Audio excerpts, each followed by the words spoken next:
Hello and welcome to Hope and Healing at Homes. What are we rooted in? Where do we get our beliefs?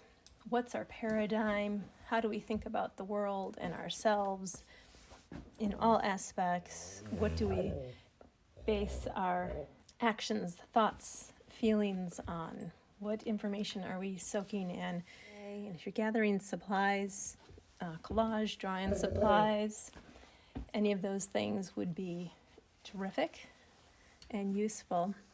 Inspirations today for me are a lesson by Matt Tommey about our internal paradigm. When I was listening to it, that is what gave me the idea of trees and what are we rooted in, what fruit are we bearing, and if we don't like the fruit of our lives, what is happening around us, how we're feeling, then we need to do something to change it. And it doesn't start by forcing the fruit and the leaves to change. If it's not getting nurtured right, it's not going to get healthy fruit. You know, if you're not getting enough water or you're getting too much water, the leaves on your plants turn yellow, right? We can't do that by spending money on the leaves. We have to do something at the source. The other inspiration today was from my Made to Crave devotional by Lysa Terkeurst. And she talks about accountability. Accountability can be beneficial or detrimental depending on where our focus is. If we're focused on talking about the problems and the struggles, it can be detrimental and pull us down and not give us the change that we're wanting to. But if it's acknowledges those struggles, but the focus is on hope, solutions, successes, and progress, well, then we see changes. Then we get hopeful. Then we feel lighter. Things start to turn around for us. So lots of those inspirations, they will go more details about each of those, along with a fun quote by Andrew Carnegie, and some Bible verses will be in my newsletter, which you can sign up for at hopeandhealingathome.com. If you subscribe on YouTube, if you follow me on Instagram, you'll be notified whenever I go live or whenever a new video is posted. So let us get started. One thing I wanted to read to you from Matt Tommey's class. Our paradigm is the sum of all of our feelings, emotions, and beliefs we've developed on our own and have inherited from our family and friends as we've made our way through life. Our paradigm is the filter that influences our actions, assumptions, and attitudes when facing the challenges and triumphs of life. And then he goes on to say that changes happen when the seeds of truth begin to take root in our heart. Then we begin to experience freedom from the narrow restrictions of our old paradigm and begin to experience the freedom that comes with the new paradigm when it aligns with God's plans and purposes and truths of our life. And one thing as we think about paradigms and truths, this is not like a Pollyanna type idea of, if we just think it's different, it'll just be different. We need to acknowledge the facts, the true things that are happening in our lives, but those true things don't define us. It would be a true thing that I broke my leg, but it would not be something I have to rearrange my whole life around. It is not the whole truth of my life. It's a fact of my life, but it doesn't need to be the focus of my life. So I hope that helps explain it a little bit more. So thinking of rooted, and maybe we should start out a little bit higher than the roots. Maybe we could think about the trees. What kind of plants would you use to describe or illustrate your current life? Would it be a fall tree with colored leaves? Would it be an evergreen tree with pine needles that stay there all year long? Would it be a tree that maybe looks dead? Could it be in the winter? Could it be severely malnourished? Maybe it's, so we have the seasons, we have the type of tree. If it's deciduous, that's obviously going to look different with every season. So think about the kind of tree that might represent your life, and you could grab collage images to put on your paper and represent that, or you could sketch it in. And there are so many images of trees. If you look on unsplash.com, they have amazing images for copyright free, so you could be free to use those and not worry about infringing on copyright. But if you're just doing it for your personal journal, you don't need to worry about any of that. print out any image you want, tear pictures out of magazines, or like I said, sketch it in. So think about the kind of tree that would represent your life. And today, just for ease's sake in a demonstration, I'm just going to tear this. Or what kind of tree might be a good depiction of your life right now? The season, the environment, the colors, the types of leaves. Is it a tree that has flowers or produces some kind of fruit? And I'm going to turn that this way today, because part of what we really want to focus in on today's lesson is the root system. So if you're doing collage, you're going to want some scissors, you're going to want some paper, or you could be like me and you could just tear things out. Alter the image to fit your space and to fit the feel that you're going for. You're going to want some glue, some kind of paper to put this on. Another thing you can do with collage that can be kind of fun, napkins. The first step is finding the tree that you want to symbolize yourself or your life, what stage you're in. The second step is to think about what kind of fruit is there. Another thing you can think about is what might surround the environment of your tree, and that can include creatures that live in the tree, and that's what I'm going to use the napkin for today. You want to make sure you separate your napkin, that you have just the very tip-top layer.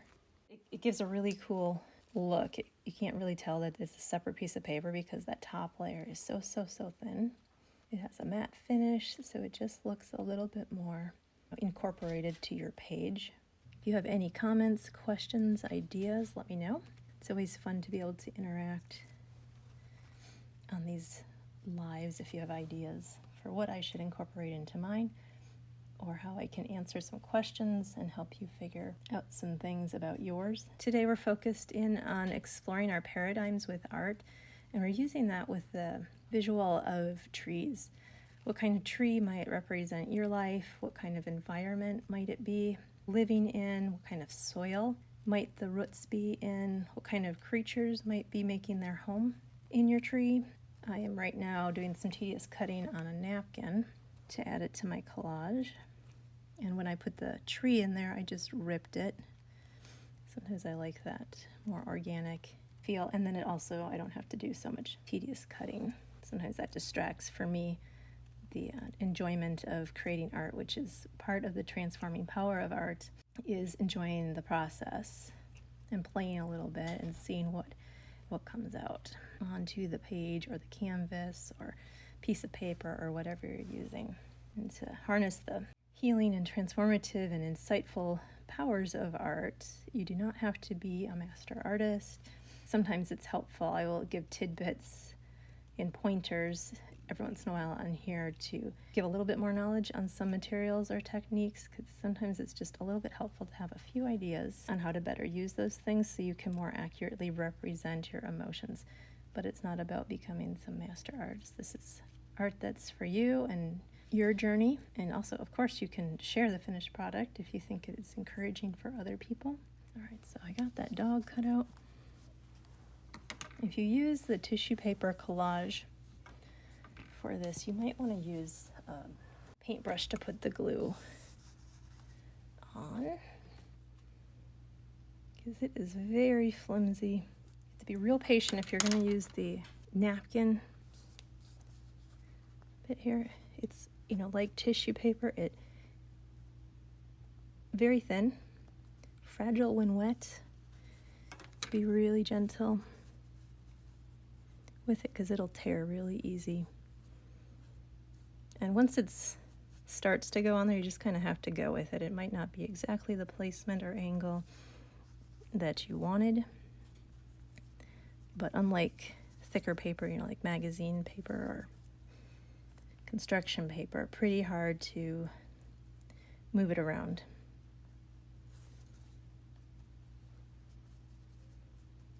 So I'm just using this to sort of dab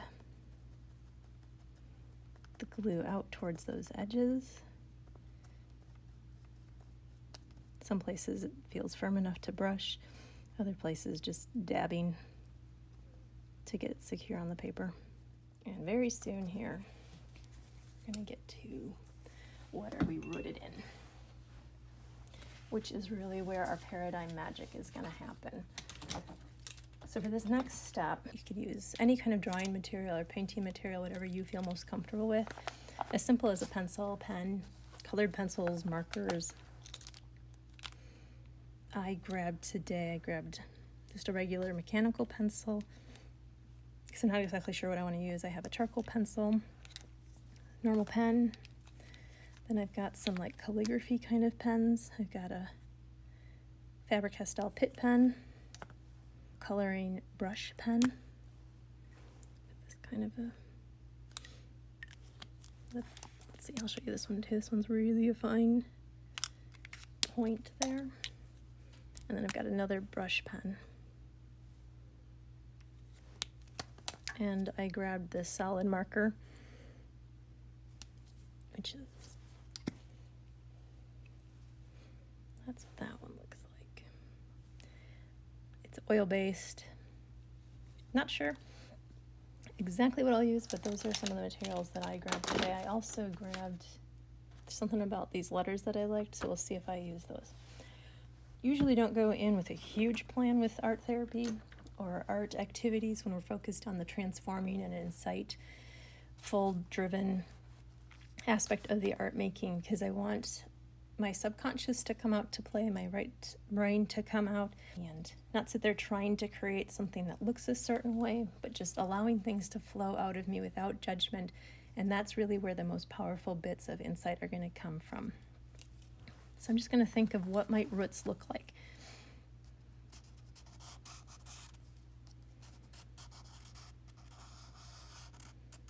What might my roots look like?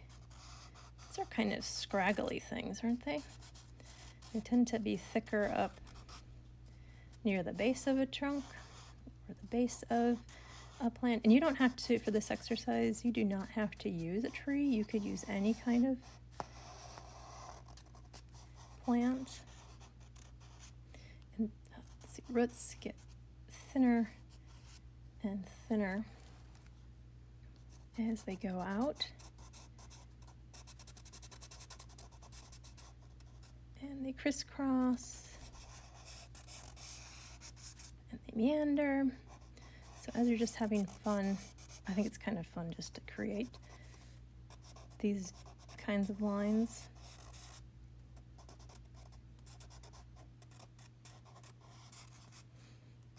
Think about what your roots might be digging into in your life. Is the soil good? Is it rocky? Is it near a stream? Is it by a pond or a lake? Do your roots go deep? Are they shallow? Are some of them broken off?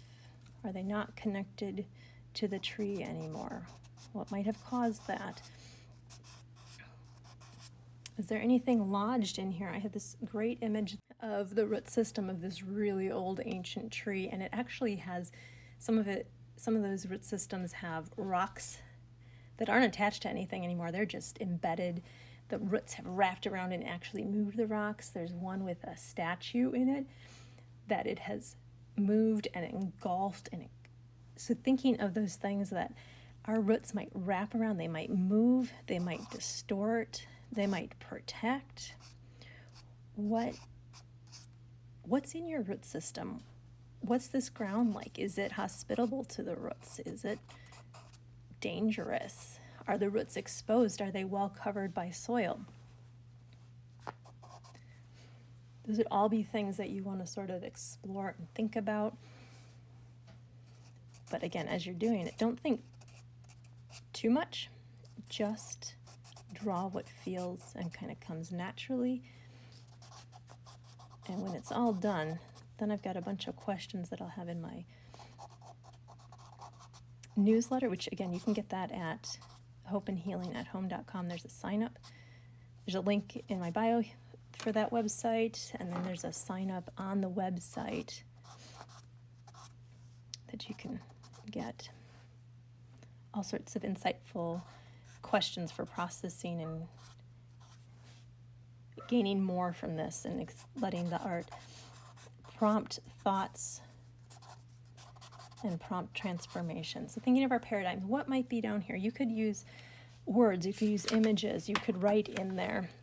So that would be one start. You could do a couple drawings of this actually. You could do one of what your current root system is, and you could do another picture, like if I did it smaller and I did it, one on each page, I could do my current paradigm, my current root system. I wouldn't even have to have the tree necessarily. I could, but I wouldn't have to. I could have just the root system, and then on the other page I could draw the root system that I wanted to have. And if I drew the whole tree, I could draw the fruit that I wanted to have. I could put the surroundings, the animals that are making their homes in this tree that I want it to have. So I know where I'm headed. It would be another way to apply this idea of it. What is your root system based in? What is it soaking in? Because that is what affects the fruit. It affects the leaves. It affects everything about the top of the tree, is what happens down here. Are there things in your root system that maybe you need to release? Like maybe some of those big boulders or statues that have just been ingrained in you, like this is the way the world works. This is who you are. You'll never be anything more than this. Maybe it's traditions of your family. This is the way it's always happened in our family. Those kind of things, maybe we need to give ourselves permission, our roots permission, to release those things and let them fall down the hill, or just let them stay where they are. Maybe our roots are really shallow and we want to get them going deep. So what are those pools that we want our roots to drink from? What are those pieces of nutrients in the soil that we want our roots to soak up? Because it's only when our roots start soaking those things up, those truths, those positive beliefs, those new normals, those new ideas, those dreams we have for ourselves, the purpose, the true purpose of our lives. When our roots are soaking those things up, that's when the tops of our trees, or the plants, the fruit that we bear, the leaves that are out there, the strength of our branches becomes a safer place for others, and we become more beautiful if we have our roots soaking in true nutrients, healthy things, and releasing those things that are not healthy. And it might even, as you're looking at what your roots are wrapped around, might be time to even, if it's wrapped too tightly and too entwined around something, maybe that's an influence that you just need to cut out. Maybe you need to draw an axe, or you could even erase and just sever it. So that group was wrapped around something that I just need to let go. And that allows this root system that's been severed will eventually die off, and